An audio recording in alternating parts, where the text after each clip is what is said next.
마태복음 6장 11절 오늘 우리에게 일용할 양식을 주시옵고라는 말씀으로 하나님의 말씀을 나누겠습니다. 최근 이제 경기가 좀 안 좋아지면서 사람들의 입에서 요즘 정말 먹기 살기 힘들다 이런 말들이 많이 나옵니다. 물가가 많이 오르고요. 그리고 전세와 대출 부담도 늘어나고 자녀 교육과 또 노후 준비까지 생각해 보면은 사실 자연스럽게 우리의 마음 가운데 이런 먹고 사는 문제에 붙들리기가 쉽다라는 거예요. 그러면서도 우리가 한편으로 믿음을 갖고 있는 사람들이기 때문에 이렇게 고민이 되는 부분은 뭐냐면, 신자로서 어떻게 보면 영적인 것들만은 구해야 하는 영적인 것들을 우리가 더 구해야 되는데, 어떤 돈이나 건강, 자녀 문제, 생활 문제에 대해서 이렇게 기도하는 것이 좀 수준이 낮은 것이 아닌가. 이렇게 물질을 더 이렇게 구하는 것이 하나님을 덜 신뢰하게 되는 것이 아닌가, 이런 이제 생각을 하게 되는 것입니다. 그래서 어떤 분들은 물질에 대해서 구하면서도 죄책감과 함께 좀 하나님께서 주실 것인데도 불구하고 이렇게 좀 구하는 것이 죄책감과 함께 기도를 이렇게 드리는 분들도 있을 것이고, 어떤 분들은 영적인 것을 구하지 못하고 지금 먹고 사는 문제가 너무 커서 그것을 집중하면서 이렇게 기도하는 분들이 있을 거라 생각이 듭니다. 근데 오늘 이제 배우는 예수님께서 가르쳐 주신 주기도문을 살펴봤을 때, 오늘은 이제 우리 청원에 들어가요. 이제 앞에서는 당신 청원, 하나님의 나라가 임하시오며 하나님의 통치가 임하길 바라는 그런 기도였고, 그 가운데 우리 삶 가운데 또 우리 청원, 우리의 청원을 올려드리는데, 네 번째 청원인 오늘 우리에게 일용할 양식을 주시옵고라는 이 말씀을 통해서, 이 말씀을 단순히 우리의 필요, 우리의 물질적인 것을 구하는 어떤 그런 세상적인 기도가 아니라, 하나님께서 우리의 필요를 공급하시는 공급자시오, 또한 우리의 주님이 되시기 때문에 그분께 우리의 모든 삶을 의탁드리고 주님을 의지하는 기도라고 할 수 있는 것입니다. 그래서 오늘 우리에게 일용할 양식을 주시옵고라는 기도를 통해서 우리가 주 안에서 우리의 필요를 구해야 하는 이유들을 좀 분명히 좀 배워가면 좋겠습니다. 그러니까 탐욕의 기도가 아니라, 어떤 그런 세상적인 기도가 아니라 마땅히 주 안에서 우리가 아버지께 의존하며 드리는 기도다라고 할 수 있는 것이죠. 그래서 첫 번째로 일용할 양식을 구하는 것은 하나님께 대한 의존이다라고 할 수 있습니다. 여호와 하나님이 땅의 흙으로 사람을 지으시고 생기를 그 코에 불어넣으시니 사람이 생명이 되니라 라고 창세기 2장 7절에 말씀합니다. 그러니까 하나님은 먼저 흙을 통해 육체를 만드시고요, 그 육체에 생명, 그러니까 코에 생기를 불어넣으시며 영혼을 불어넣으셔서 사람을 창조하셨다는 거예요. 즉 사람은 영혼과 그리고 그 육체를 모두 가지고 있는 존재라는 것입니다. 그러니까 우리가 심지어 마지막 날 하나님 나라가 완성될 때에도 우리는 뭘 입고 있습니까? 영혼만 있는 것이 아니라 육체를 가진 존재로서 영광스러운 부활의 몸을 입고 살아갈 것입니다. 그 땅에서도.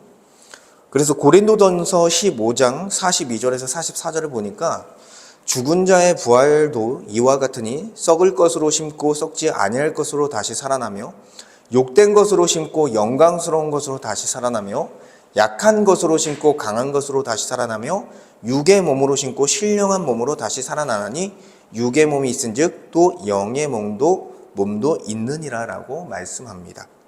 즉 사람은요, 어떤 순간이든지 영혼과 그 육체를 둘 다 가진 존재로서 살아간다라는 거예요. 다만 하나님 나라가 완성되기 전에 예수를 믿고 죽은 분들이 있잖아요. 그분들은 낙원에 영혼으로만 임시적으로 존재합니다. 낙원에서. 그러나 이미 믿음의 선진들이 된 그분들도요, 하나님 나라가 완성될 때는 영광스러운 몸을 입을 것이다라고 성경에 기록되어 있어요. 그러니까 어쨌거나 사람이라는 존재 자체가 영혼과 육체를 둘 다 가진 존재로서 존재한다. 그래서 영혼과 육체를 가진 사람은요, 두 가지 양식이 필요한 거예요. 먼저는 영혼의 양식이 필요합니다. 예, 그래서 하나님의 말씀을 듣고 그 말씀을 통해 생명을 공급받는 것이 인간에게 가장 필수적인 양식이라고 할 수 있습니다. 그래서 예수를 믿게 된 존재, 성도들은요, 하나님의 말씀이 없이는 살아갈 수 없는 거예요. 그렇죠. 하나님의 말씀이라는 우리에게 근원적인 생명을 주는 그 생명의 말씀이 있어야 우리 영혼이 살고 우리가 살아갈 수 있는 그런 존재가 된다라는 것입니다. 그런데 이런 영혼의 양식이 우리에게 필요한 것처럼 육체를 입은 존재이기 때문에 육체를 위한 양식도 필요하다라는 거예요.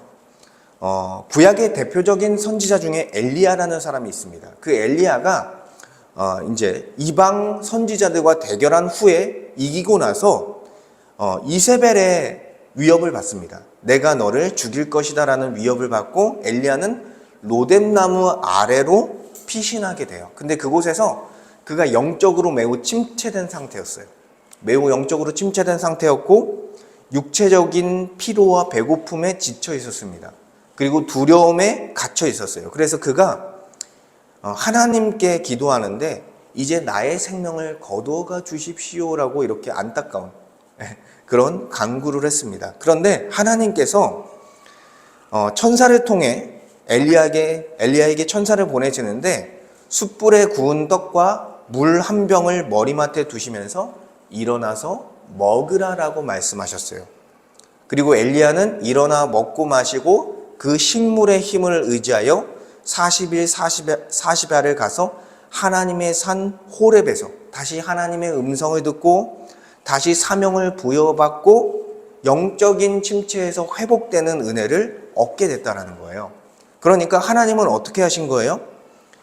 엘리야의 육체를 다시 생기가 있게 먹을 것을 주시면서 일으키시고 또한 영적인 침체를 다시 회복시키는 역사로서 인도하셨다라는 거예요. 그러니까 육체를 먼저 일으키시고 그 다음에 영적으로 회복하시는 역사를 일으켰다. 그렇다는 건 뭐예요? 사람에게 있어서 육체에 있어서 양식이라는 것은 정말 필수적인 것이다라고 할 수 있는 거예요. 하나님의 말씀과 더불어서 우리가 먹어야 되는 그런 것들, 양식은 매우 필수적인 것이다. 그래서 양식이라는 그 원래 헬라어 원어는요, 이스라엘 사람들이 주식으로 먹던 빵을 의미합니다. 빵. 예. 우리는 빵이 주식은 아니죠. 간식이죠. 근데 이 사람들은 빵이 주식이었어요. 그래서 이 빵이라는 단어를 이렇게 번역하면서 우리가 읽는 성경에서는 어떻게 해석이 되어 있어요? 양식으로 나와 있는 거예요. 쉽게 말하면 밥이요, 밥. 우리의 입장에서는 밥인데, 그래서 이 문화적 차이 때문에 양식과 밥으로서 이제 번역이 됐습니다. 그래서 밥은 인간의 육체를 보존하기 위해서 가장 필수적인 음식이다라고 할 수 있어요. 근데 이제 성경에서 말하는 일용할 양식할 때 이 양식은요, 우리가 먹는 음식, 그 밥만을 의미하는 것이 아니라 인간이 육체를 가지고 살아가는 데 있어서 필요한 모든 것을 의미하는 거예요. 그러니까 인간에게 가장 기본적으로 필요한 요소들이 뭐예요? 그쵸? 의식주죠. 옷을 입고 음식을 먹고 집이 필요합니다. 그러니까 먹고 입고 살아갈 수 있는 공간이 필요하다는 거예요. 이것들도 양식에 포함되는 개념이다. 그리고 또한 인간은 뭘 가지고 있습니까? 동물과 다르게 우리는 정신을 가지고 있어요. 그래서 정신을 가지고 있는 존재이기 때문에 사회를 이루고 문화를 만들며 그 안에서 살아가야 됩니다. 혼자 살아갈 수가 없어요. 여러 사람들과 함께 살아가며, 가족들과 함께 살아가며, 그리고 어떤 직장의 사람들과 함께 살아가며, 그리고 교회 사람들과 함께 살아가며, 더 큰 차원에서는 국가라는 차원에서 함께 살아가는 그런 사회가 필요해요. 그리고 인간의 정신을 만족시키기 위해서 다양한 문화들이 필요하고요. 예술과 법과 직업과 돈과 여러 제품들이 필요합니다. 우리가 살아가기 위해서는. 그렇죠? 그러니까 동물과 다른 거예요. 우리 인간 자체가. 그러니까 우리 인간은 문명화된 문화가 필요하다라는 거예요. 그러니까 즉 양식은 먹는 밥만을 의미하는 것이 아니라 인간이 인간으로서 살아갈 수 있는 모든 필요를 의미하는 것이다. 그래서 종교개혁자 루터는요, 이 일용할 양식을 이제 정의하면서 어떻게 정의하냐면, 일용할 양식은 우리의 삶을 위한 양식과 필수품에 속하는 모든 것들이다.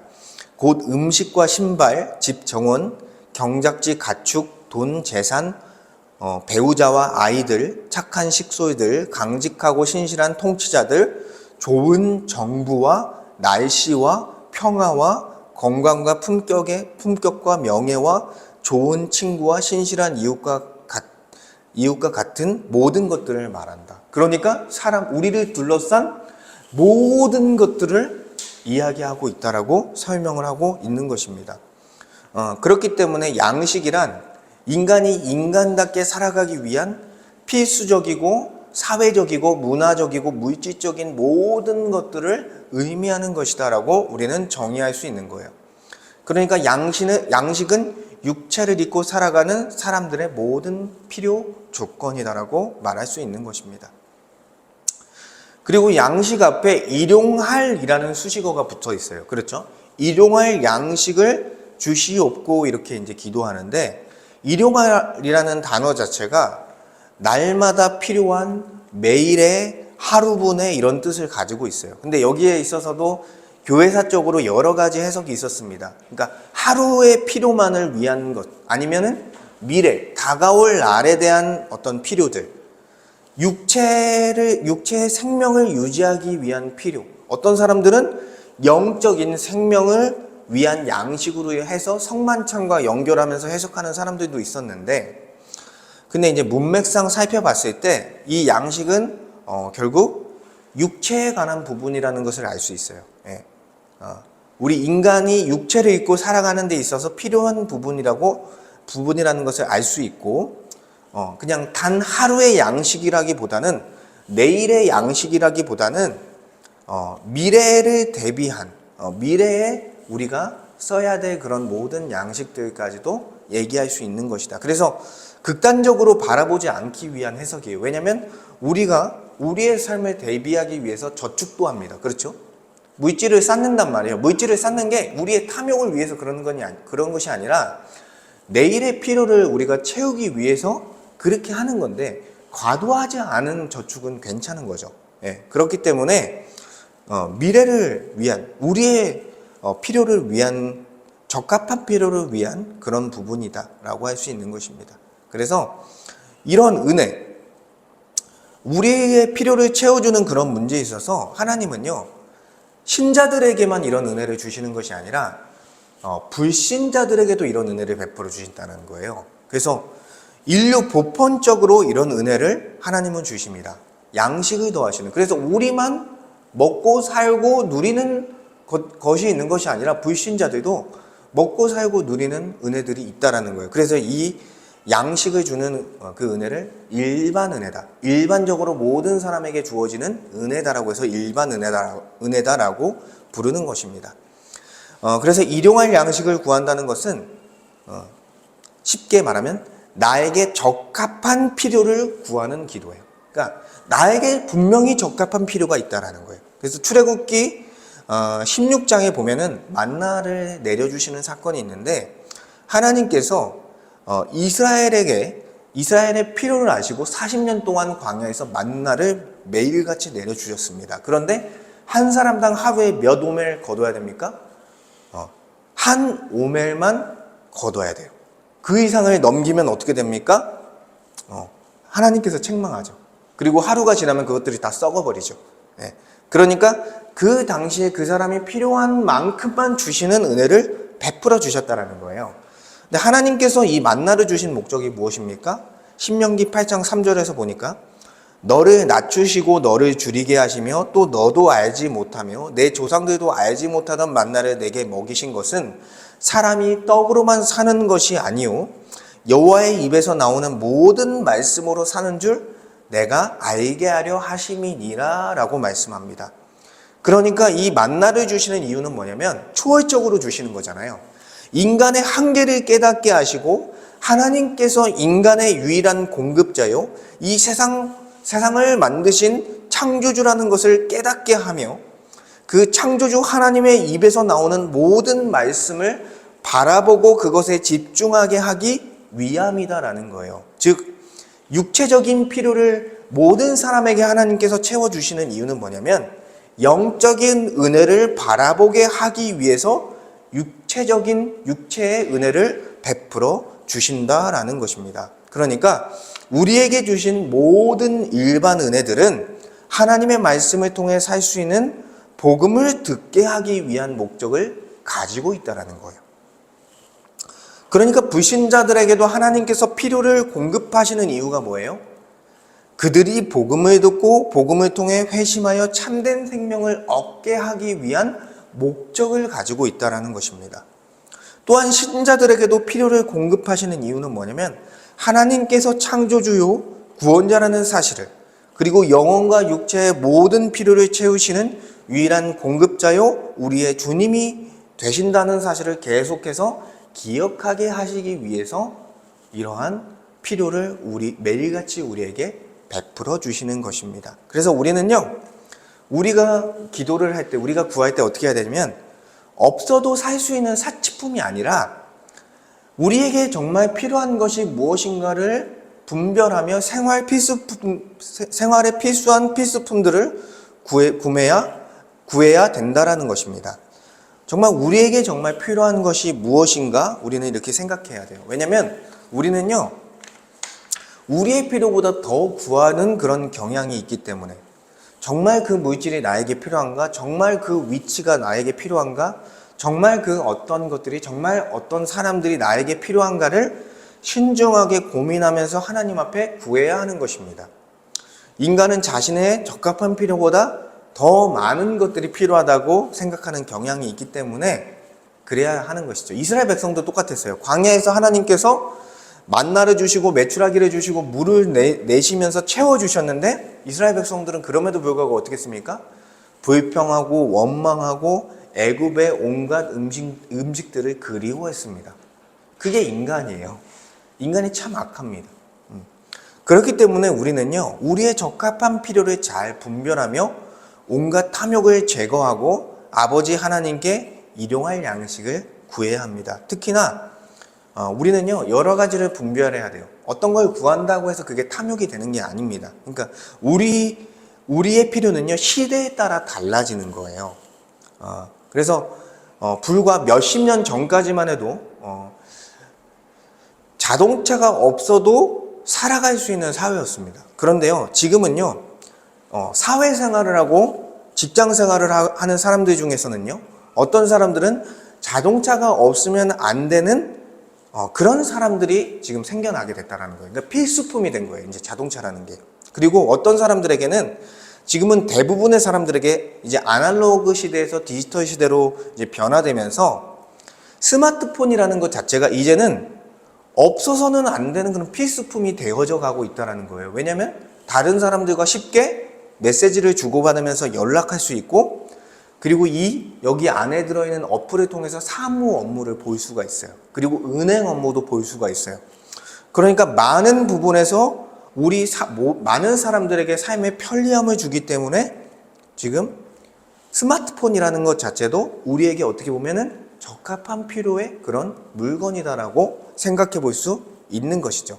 물론 사람마다 편차가 있습니다. 그렇지만 어떤 필요한 물건들이 문화에 따라서, 개인의 가치에 따라서 조금씩 달라질 수 있고 환경과 상황에 따라서 조금씩 달라질 수 있다는 거죠. 그러면 우리가 어떻게 분별할 것인가 했을 때 많이 물어보는 거예요. 우리 자신한테. 정말 이 물건이, 어떤 지위가 나에게 정말 필요한가? 이렇게 물어보라는 것입니다. 여러 번 되물어보라는 것입니다. 그리고 어떤 사람은 이렇게 말을 하더라고요. 물건을 사기 전에 5번 자기에게 정말 이 물건이 나에게 필요한지를 물어보고 그 물건을 사라는 거예요. 왜요? 우리는 너무나 많이 지금 사고 있기 때문에 그렇게 말을 하는 것이죠. 그래서 하나님께서 지혜를 또 주시기를 우리는 구해야 되고, 잘 분별하여 우리가 하나님께 기도하고 어떤 것을 구매할 때도 구매해 나가야 되는 거죠. 그래서 적합한 필요가 무엇일까에 대한 고민을 우리는 해 가야 돼요. 그 가족의 규모에 따라서, 우리의 상황에 따라서 그런 필요들은 조금씩 달라지겠죠. 그리고 어떤 사람들은요, 이렇게 물질적인 것을 구하는 것, 육신을 위하여 구하는 것을 죄악시 여기는 경향이 있습니다. 우리도 그럴 수도 있죠. 근데 하나님을 이렇게 우리가 구하는 것을 하나님을 신뢰하지 못하기 때문에 구하는 것이다 이렇게 생각하는 사람들이 있다라는 거예요. 왜냐하면 마태복음 6장에 오늘 읽었던 말씀 뒤에 이런 말씀이 나와요. 염려하여 이르기를 무엇을 먹을까 무엇을 입을까 하지 말라. 이는 다 이방인들이 구하는 것이라. 너희 하늘 아버지께서 이 모든 것이 너희에게 있어야 할 줄 아시느니라.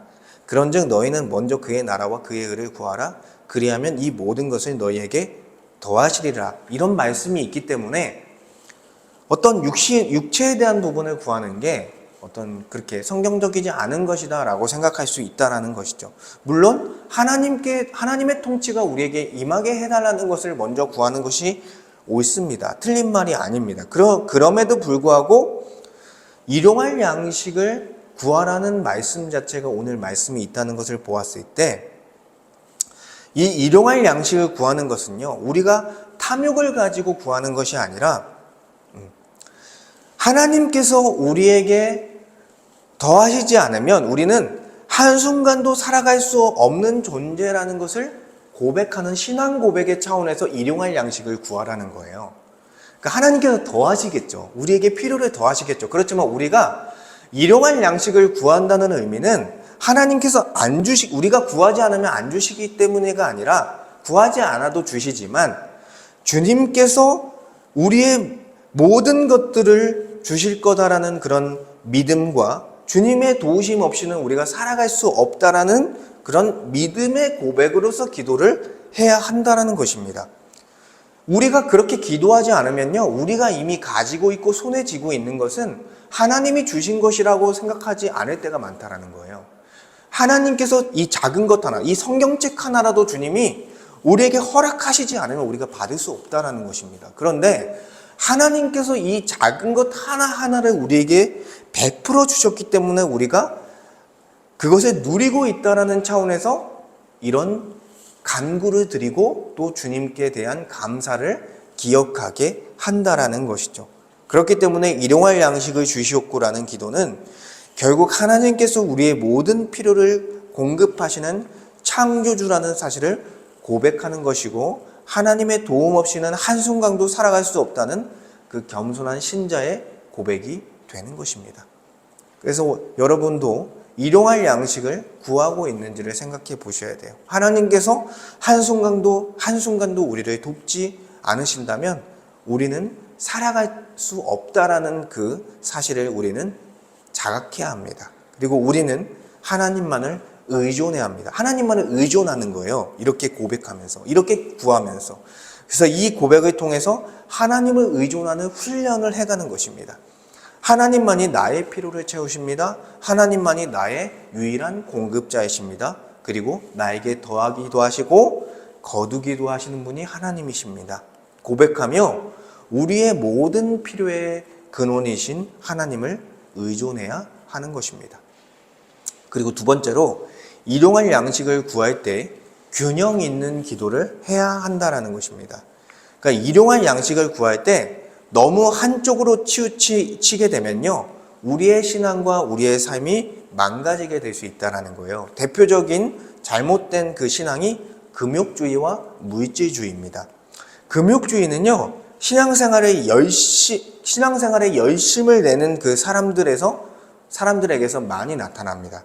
반대로 물질주의는 신앙생활을 얼마 하지 않은 초신자나 신앙적으로 어린 신자들 안에서 많이 나타나는 그런 신앙의 잘못된 모습입니다. 먼저 금욕주의는요, 영혼은 선하고 육신은 악하다라는 이원론적인 철학적 사상의 기반을 두고 있다는 거예요. 그래서 영혼만 선하고 육신은 악하기 때문에 이것을 악하다고 죄악시 여기기 때문에 우리가 육체를 가지고 식사를 하는 것, 식욕을 해소하기 위해서 식사를 하는 것, 그리고 수면을 해결하기 위해서 잠을 자는 것, 성욕을 해결하기 위해서 부부 안에서 성적인 관계를 맺는 것을 어떻게 여겨요? 죄악시 여기고 그것을 신성하지 않은 것처럼 인식하는 경향이 있다는 거예요. 결국에는 자신의 몸을 오히려 괴롭게 하고 금욕적으로 살아가게 하는 것이 더 신성하다라고 생각하는 것이 바로 금욕주의입니다. 이게 신학시대 때에도 많은 문제를 낳았던 그런 잘못된 신앙의 모습이라는 거예요. 그래서 우리 개신교는요, 목사가 결혼합니다. 근데 천주교 가톨릭은 어떻게 합니까? 신부와 소녀들이 결혼을 하지 않습니다. 그게 더 신성하다고 생각하는 거예요. 근데 성경은 그렇게 이야기하지 않습니다. 그리고 우리 기독교 안에서도, 우리 개신교 안에서도 어떤 신자들 같은 경우에는 너무 과도한 금식 기도에 빠져 있는 사람들이 있다라는 거예요. 근데 그거 하나님이 원하시는 것이 아닙니다, 그것은. 왜냐면요, 육체도 하나님이 주신 거예요. 우리 몸도 하나님의 성전으로서 하나님의 드릴 수 있는 건강한 몸으로서 유지하는 것도 우리의 사명입니다. 그런데 과도하게 금식 기도에 빠져 있는 그런 잘못된 신앙의 모습에 있는 성도도 있다는 것입니다. 그리고 어떤 목회자, 특히나 목회자일 수도 있고 중직자들이 아침까지 잠을 자는 거예요. 저희 나라는 새벽 기도가 있으니까 아침까지 잠을 자는 것은요, 신실하지 못하다고 생각하는 경향이 있다라는 거예요. 그렇죠. 기도하는 건 중요하지만, 그러니까 충분히 잠을 자는 것이 건강한 것이고 신성한 것이다라고 생각하지 않는다는 거예요. 근데 오히려 성경적인 것은 충분하게 휴식을 취하는 것이 하나님이 주신 몸을 유지하고 건강하게 신앙생활하기 위해서 도움을 오히려 주는 것입니다, 여러분. 그렇죠. 그래서 너무 피곤하게 만드는 그런 신앙생활은요, 어떻게 보면 위험한 거예요. 병도 생길 수 있고요. 병 생기면 어떻게 됩니까? 가정 안에 문제가 발생하죠. 그렇기 때문에 하나님이 원하시는 바가 아니에요. 너무 과도한 거는. 그렇기 때문에 물론 우리가 말씀과 기도를 통해 영적인 양식과 그것을 공급하는 것은 중요합니다. 그렇지만 육체의 모든 것을 죄악시 여기고 건강이 망가지거나 육체의 자연스러운 욕구들을 억제하는 것은요, 극단적인 신앙의 모습이라고 할 수 있다는 거예요. 그리고 골로새서 2장 23절에 보니까 금욕주의에 대해서 경고하고 있어요. 이런 것들은 자의적 숭배와 겸손과 몸을 괴롭게 하는 데에는 지혜 있는 모양이나 오직 육체를 따르는 것을 금하는 데는 조금도 유익이 없느니라 라고 말씀하고 있습니다. 그러니까 너무 과도하게 영적인 것만 추구하고 육체에 관한 것을 제한하는 것은 자의적인 숭배다라고 얘기하는 거예요. 자의적인 숭배다. 내가 정한 어떤 예배 방식이지 하나님이 원하는 예배 방식이 아니라는 거예요. 그리고 이것은 하나님이 주신 육체에 어떠한 유익도 주지 못하는 극단적인 신앙이라고 성경은 그렇게 해석을 하고 있는 것입니다. 그리고 금욕주의의 부작용은요, 자신이 가진 가정과 직장과 현실을요, 어떤 신앙생활보다는 좀 부족한 것이다라고 생각하면서 신앙생활과 교회 생활에만 전념하는 그런 이상한 모습으로 변질되게 된다는 거예요. 그러니까 이런 금욕주의를 가지고 있는 사람들은 세상을 등지면서 영적인 것만을 추구하며 살아가게 된다는 거죠. 이거는 비성경적인 신앙입니다. 그러니까 금욕주의는요, 신앙생활을 오래 하고 믿음이 성장한 사람들에게 나올 수 있는 그런 잘못된 신앙이에요. 그렇기 때문에 우리는 먼저 하나님이 우리에게 주신 영혼과 육체를 모두 주셨고, 영혼과 같이 육체도 하나님이 주신 것이며, 그리고 육체를 뭐라고 합니까? 하나님의 성전이다라고 하지 않습니까? 우리의 몸이 하나님의 성전이 됐습니다. 그렇기 때문에 우리는 우리의 몸 자체를 소중히 여기는 그런 태도가 필요하다는 거예요. 기도 생활과 말씀 생활, 교회 생활과 이런 것들이 우리의 삶의 중심이 되어야 하지만, 우리가 가정을 돌보고 직장 생활을 하고 나의 삶의 터전 가운데 건강하게 살아가는 것도 중요하다. 그리고 그게 신앙생활의 연속선상에 있는 것이다라고 우리는 생각해야 돼요. 그렇기 때문에 일상생활을 소중하게 생각하는 것이 매우 중요하다. 그러니까 금욕주의를 우리는 경계를 잘 해야 되는 것이죠. 반대로 영혼이 아니라 육체만을 강조할 때 물질주의에 빠질 수 있습니다. 우리 한국교회에 가장 뿌리 깊게 박혀있는 안 좋은 그 신앙의 모습이 뭐예요? 기복주의예요. 기복주의. 복 받기 위해서 교회에 나오는 것이 가장 안 좋은 뿌리를 내렸습니다. 우리나라 한국교회에.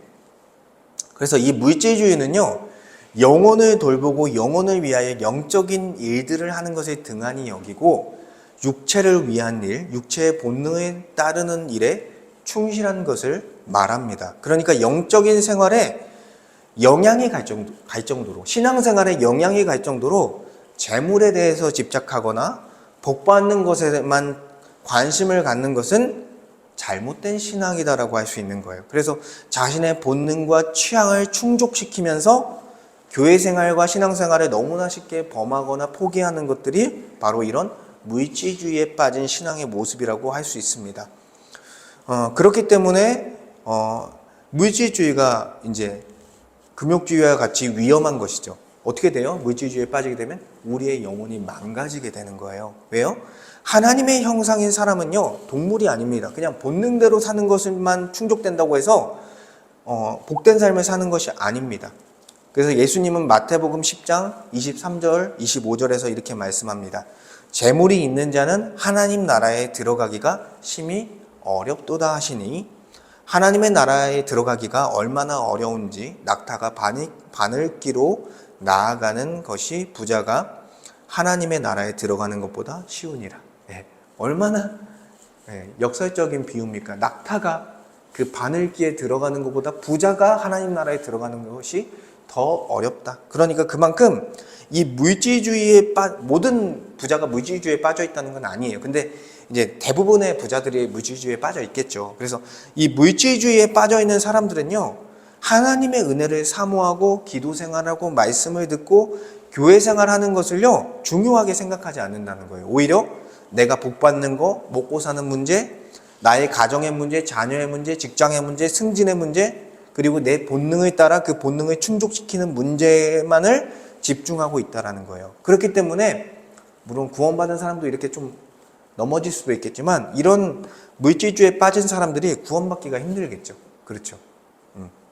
그리고 이런 물질주의는 신앙이 어린 초신자들에게서 많이 나타난다는 거예요. 왜요? 그들은 지금까지 세속화된 세상의 영향과 그 생각들과 사상의 영향을 받고 살았기 때문에 아직 그의 생각과 머릿속이 신앙으로 무장되어 있지 않기 때문에 이러한 물질주의적인 그런 성향이 나타나는 것입니다. 그렇기 때문에 사람에게는 뭐가 다 필요한 거예요? 영적인 양식과 육체적인 양식 모두가 필요하다는 거예요. 균형이 필요하다는 것입니다. 그래서 영혼을 돌보기 위해서 기도와 말씀을 묵상하고 교회 생활에 힘쓰는 것이 먼저는 중심이 되어야 돼요. 그것이 중심이 되고, 그리고 우리의 육체의 일상생활을 간과하지 말고 가정생활, 직장생활, 삶의 모든 일들을 귀하게 여기고 우리 건강을 또 잘 유지하는 일들이 중요하다는 거예요. 우리가 이것들을 깨달아야 합니다. 그래서 잠언 30장 8절에 보니까 나로 가난하게도 마옵시고 부하게도 마옵시고 오직 내게 필요한 양식으로 나를 먹이시옵소서라고 기도하고 있어요. 그러니까 되게 이제 현명한 거죠. 적당한 필요가, 나에게 있어서 적당한 필요가 나의 신앙에 가장 도움이 된다라는 고백인 거예요. 그렇기 때문에 우리의 신앙에 초점을 맞추되 육체의 필요도 하나님께 돌봐달라고 하면서 기도하는 것이 옳다라는 것입니다. 그래서 우리는 일용할 양식을 구해야 하는 거예요. 매일같이 주기도문으로 기도하면서 오늘도 일용할 양식을 더해 주십시오. 하나님께 내 모든 삶을 맡겨드리고 주님께서 오늘도 나에게 공급하실 것을 믿습니다 하면서 우리는 살아가야 한다는 것입니다. 그리고 세 번째, 일용할 양식에 대한 강구는 우리를 위한 공동체 기도다라는 내용입니다. 오늘 기도 전체를 보면 오늘 우리에게 일용할 양식을 주시옵고라는 내용입니다. 이 기도는 나만을 위해서 구하는 기도가 아니라는 거예요, 여러분. 이게 중요한 거예요. 우리에게라는 표현을 통해서 나뿐만 아니라 나와 함께 있는 사람들을 위해서 기도해야 하는 기도다라는 것을 알려주고 있는 것입니다. 그러니까 먼저는 하나님께서 그리스도 안에서 한 몸 한 가족이 되게 하신 교회의 지체들을 위해서 기도해야 합니다. 교회의 지체들은 그리스도 안에서 영원한 가족이 된 존재들이에요. 우리의 혈연적인 관계보다 더 높은 차원의 가족으로서 영원히 함께할 가족으로 삼아 주셨습니다. 그렇기 때문에 에베소서 6장 18절을 보니까 모든 기도와 간구를 하되 항상 성령 안에서 기도하고 이를 위하여 모든 성도를 위하여 구하라라고 말씀합니다. 그러니까 기도를 하는데 항상 성령 안에서 항상 하는 거예요. 모든 성도를 위해서 구하라. 그러니까 우리가 가능하면 매일 지체들의 얼굴을 떠올리면서 기도하는 거예요. 그리고 그들의 영적인 필요뿐만 아니라 그렇죠. 육체적인 필요 또한 하나님께서 더하실 것을 기도하며 우리 지체들을 위해서 구해야 하는 것입니다. 그리고 함께 이렇게 기도하는 것이 서로 사랑하는 모습이에요. 늘 생각하는 거예요. 우리 지체들을. 그리고 또한 우리는요, 가족과 친족, 그리고 우리 친척들을 위해서 기도해야 합니다. 보통은요, 가족과 친척이라 할지라도 불신자들이 많이 섞여 있잖아요. 그렇다 보니까 믿음이 없어서 영적인 교통이 안 되는 사람들, 그 가족들과 친척들에게는요, 저도 약간 그런 성향인데 무관심하게 되는 그런 부분이 있는 것 같아요. 그러니까 이렇게 교통이 안 되다 보니까. 그러나 하나님은 이제 디모데전서 5장 8절에서 어떻게 말하냐면 누구든지 자기 친족, 특히 자기 집 사람을 돌보지 아니하면 믿음을 배반하는 자요 불신자보다 더 악한 자니라 라고 말씀합니다. 그러니까 그렇기 때문에 우리는 가족들을 위해, 친척들을 위해 기도해야 하는 거예요. 먼저 그들의 구원을 위해서 기도해야겠죠. 그들의 영혼이 구원받기를 기도하고 또한 그들에게 적합한 필요를 하나님께서 더하셔서 그들이 일반 은혜를 받고 잘 살아갈 수 있도록 기도해야 합니다. 여러분, 하나님께서는요, 우리를 먼저 택하시고 우리를 먼저 구원하신 이유가 있는 것입니다. 우리를 통해 가족들과 친척들을 구원하고자 하시는 하나님의 의도와 계획이 있다라는 거예요. 그래서 우리 가족들 중에 교회에 나오지 않는 사람이라 할지라도, 친척들 중에 교회에 나오지 않는 사람들 할지라도 그 사람들을 위해서 기도해야 한다는 것입니다. 그리고 우리와 마주하고 있는 모든 사람들을 위해서 기도해야 합니다. 직장 안에 있는 사람들 너무나 많죠. 그냥 직장 생활하니까 그냥 거기서 만난 사람으로 끝나는 것이 아니라 기도하라고 여러분을 거기에 보내신 거예요. 그리고 우리가 사회에서 만나는 사람들, 친구 관계, 지인 관계 속에, 그리고 지금 국가를 다스리고 있는 위정자들을 위해서 우린 기도해야 돼요. 그리고 세계의 모든 사람들을 위해서 가능하면 우리는 기도해야 합니다. 그래서 디모데전서 2장에 보니까 그러므로 내가 가장 먼저 권하노니 모든 사람을 위하여 간구와 기도와 도구와 감사를 하되 임금들과 높은 지위에 있는 모든 사람들을 위하여 하라. 하나님은 모든 사람이 구원을 받으며 진리를 아는 데에 이르기를 원하시느니라 라고 말씀합니다. 그러니까 하나님은 우리를 통해 누군가에게 하나님의 사랑과 복음과 복이 흘러가기를 원하신다라는 거예요.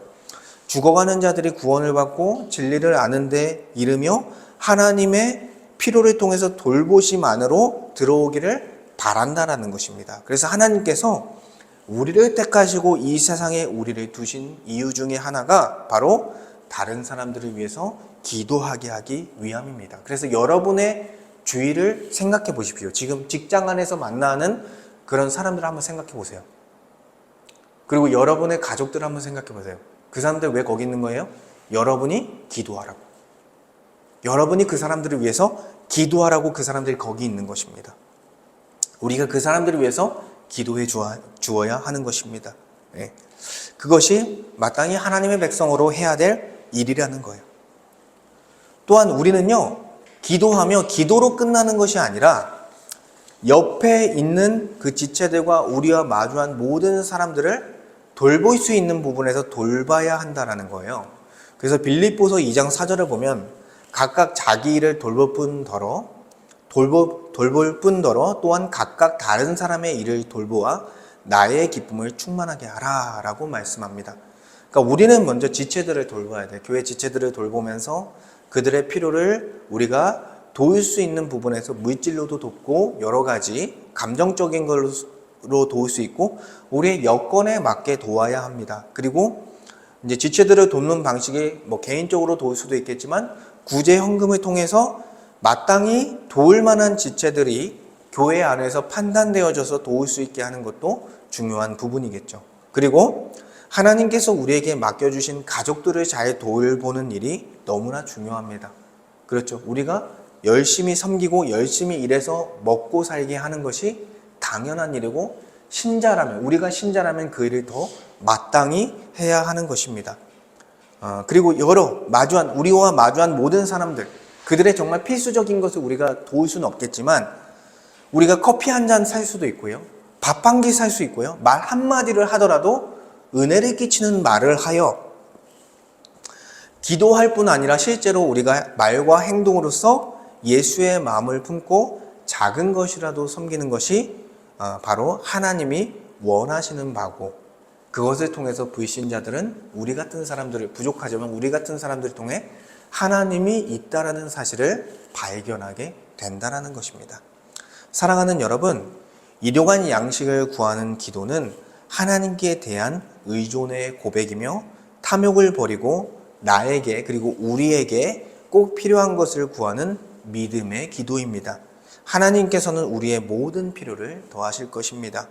그리고 우리는 영혼의 양식과 육체의 양식 모두가 필요하며 두 가지가 균형을 이룰 때 신앙이 왜곡된다는 것을 우리가 알고, 이 기도는 우리가 이제 균형 있게 기도해야 하며, 또한 이 기도는 나만을 위한 기도가 아니라 성도들과 가족과 친족들, 그리고 나와 마주한 사람들을 위해서 향한 이런 공동체적인 기도라는 것을 우리는 기억해야 합니다.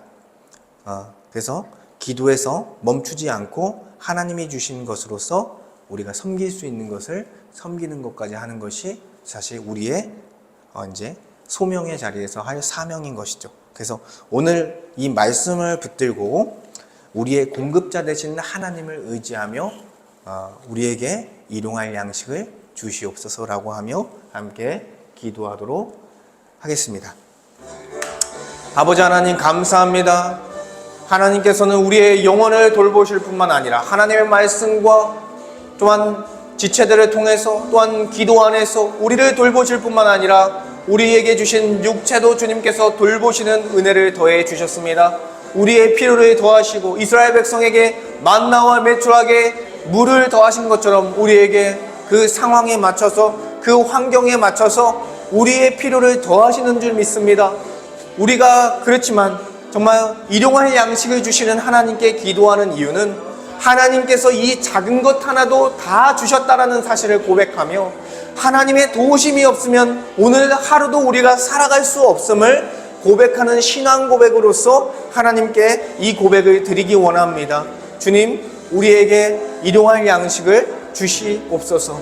또한 우리의 그 기도가 균형을 잃지 않게 하여 주시옵소서. 너무나 영적인 것만을 추구하는 금욕주의로 가지 않게 하시고, 정말 이 물질, 육체를 위한 물질들만 구하는 물질주의로 가게 하지 않게 하셔서 균형이 있는 우리의 영혼과 우리의 육체가 모두 건강하게 살아갈 수 있는 삶으로서 우리가 강구할 수 있게 하시고, 그러한 신앙생활로서 나아갈 수 있도록 주님께서 은혜를 베풀어 주시옵소서. 또한 주님, 이 기도는 나만을 위한 기도가 아니라 정말 공동체적 기도로서 정말 우리 교회 지체들을 위해서 기도하고, 우리 가족과 친척들을 위해서 기도하고, 또한 내가 직장에서, 사회에서 마주하고 있는 그 사람들을 위해서 함께 기도하라고 주신 기도의 제목인 줄 믿습니다. 주님, 기도하게 하시고 우리를 이 땅에 보내주신 이유가 있사오니 우리를 두신 그곳에서 우리와 만나는 사람, 우리와 마주한 사람들을 위해서 기도하는 기도자가 되게 하여 주시옵소서.